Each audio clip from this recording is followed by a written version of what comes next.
Hi, this is my intro on Godfather Part 2.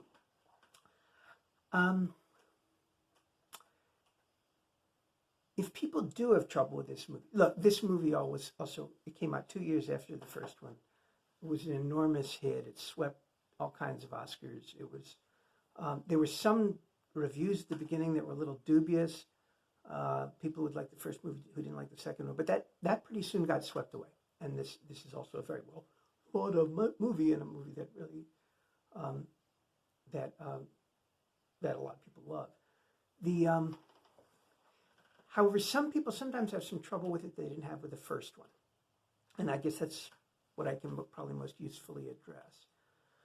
The biggest thing about it is it has these two distinct plot lines. It begins actually with the story of Vito Corleone, the Godfather, the guy who Marlon Brando played in the first movie, starting with his childhood, and you see him grow up and basically become the Godfather. It's like an origin story in a superhero movie. How does someone become Spider-Man? Well, here's the story of who he was and the radioactive spider, except that this isn't a superhero. This is a man who has a remarkable life, but what do you want to call it? Good remarkable or bad remarkable? Anyway, so that's one plot line. You basically, how does the Godfather become the Godfather? And what you find out is that all the odds were against him. It's not like he inherited the job. He's very much a rags to riches story. He began with almost as little as you can begin with. Okay? So that's one storyline. And the other storyline is Michael. What happens with Michael now that he's the Godfather? Okay? So it begins, I don't know. I forget. I'm wondering how many years after the end of the last movie. You'll notice a lot of it happens in Nevada. We saw inklings of that towards the end of the first movie, right? That he wants to move to Nevada. He wants Las Vegas to be the center of the family. He wants casinos to be the center of their business.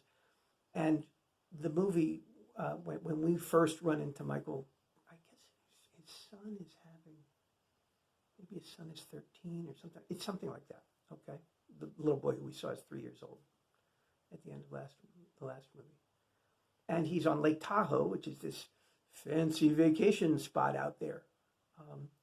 And that's where the new compound is for him and his family. I'd be very surprised if any of you don't get into the Michael narrative. That one works for people the way the whole storyline worked in the first one. The other one, this whole flashback about how Vito, who was originally named Vito Andolini, becomes the Godfather. If people have trouble with the movie, that's what they have trouble with, and it's not because it's actually really interesting. I mean, and they got a good actor to play the part. They got Robert De Niro to play Don Corleone as a young man. First he's a child, and then obviously they have a different actor for that. But when he becomes a young man, we get Robert De Niro, who is also one of the legendary actors of his generation. And it's the same generation as Pacino's. Probably De Niro and Pacino are the most looked up to actors of that generation. They're both in their 70s now.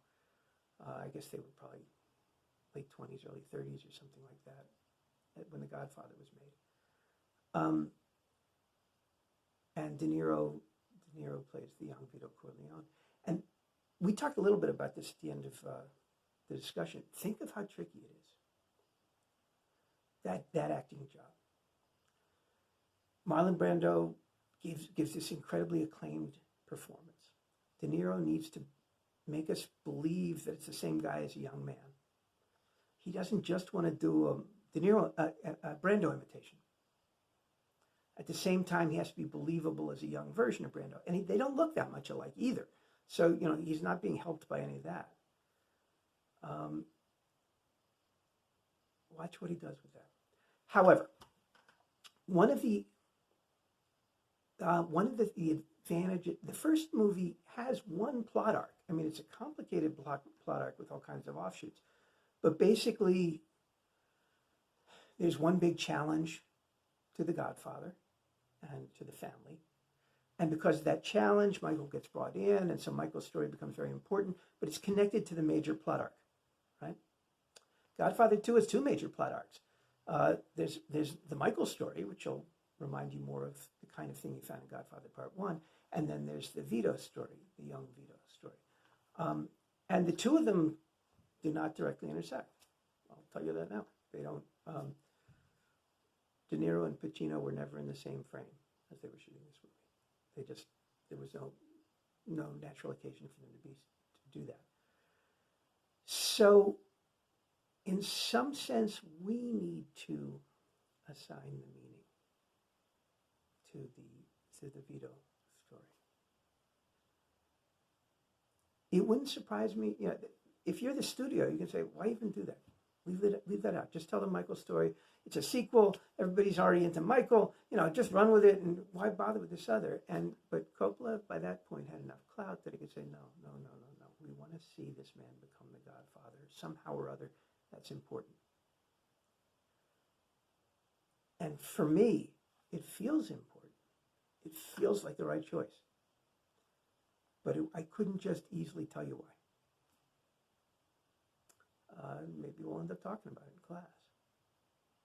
But why give both of these storylines is one of the questions to keep in the back of your mind. Also be ready, it's long. It's longer than The Godfather. The Godfather was about 3 hours. This is about 3 hours and 20 minutes, 3 hours and 22 minutes, I believe. So, be ready for that. You might want to watch it in 2 chunks. But the theme of family remains a big deal. The theme of challenges. If you are the Godfather, how might that be taken away from you? What are the threats to you? And Michael has to deal with a couple of very significant threats in this movie. And then there's that continuing question of, who does Michael become? We remember him as he started out in the first movie. Who is he by the end of the second movie? That, I believe, is the particularly compelling arc of the two. And in some sense, that's why the two movies feel like one movie to me. Because it begins with Michael one way and ends with him another way. And all kinds of wild things happen along the way. He's not the only person we care about in these movies. But somehow or other, the central arc belongs to him, and it takes 2 movies to play out. Okay? So, give it a thing. Oh, one other thing. You'll probably kind of pick up on this, but in case you don't, one of the things about the Vito story is you're getting a glimpse of the immigrant experience. Italian Americans who come to New York at the early part of the 20th century, what that's like, what Little Italy is like, what Italian life in New York City is like. Notice that the Italian language is being used in big swaths of the city, that there's at one point, Vito and a friend go to a show, and the whole show is in Italian. That was not at all uncommon in New York in the first part of the 20th century. There were so many immigrants, because towards the end of the 1800s, up into the First World War, there was pretty much open immigration. If you showed up at Ellis Island, which is where the little boy Vito goes, if you showed up at Ellis Island where they processed immigrants, they'd worry about your health. They wouldn't let you into the country if they thought you had a contagious disease. But otherwise, hey. The country wanted to get bigger. There were a whole lot of people eager to get their hands on some cheap labor, and immigrants have always provided cheap labor. And it was an explosive time.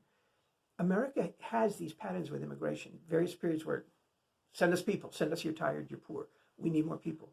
And then at a certain point there's a reaction to it, and people want to shut the doors, and we don't like all these foreigners coming here, they're going to mess up our country. That happened, the door shutting happened in the 1920s. So, if some of that sounds topical, because what's been going on with immigrants now is not so different than what happened in the past. You can learn a lot about what's going on now on that issue if you look at what happened in the past.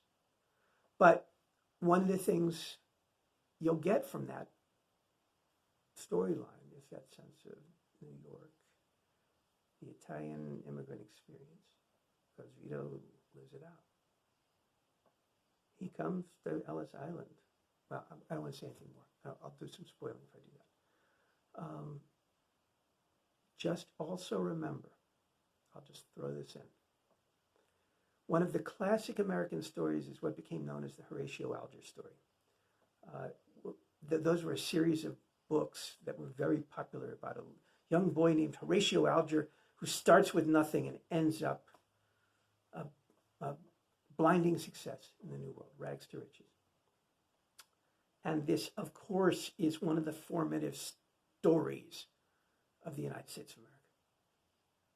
Americans love that story. In some sense, it's like a national religion. It's the American dream. This is where you come, you got nothing but your brains and your willingness to work, and you make something for yourself. And especially if you make something incredible for yourself, where you don't just make a decent, respectable life, but you become like really, really rich and powerful, then that's like kind of the ultimate of the American dream. And Vito Corleone lives that dream.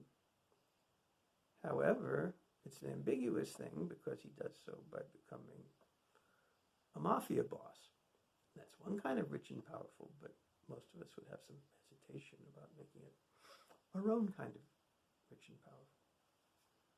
In some sense, gangster movies are movies about the American dream because it's like the dark side of the American dream.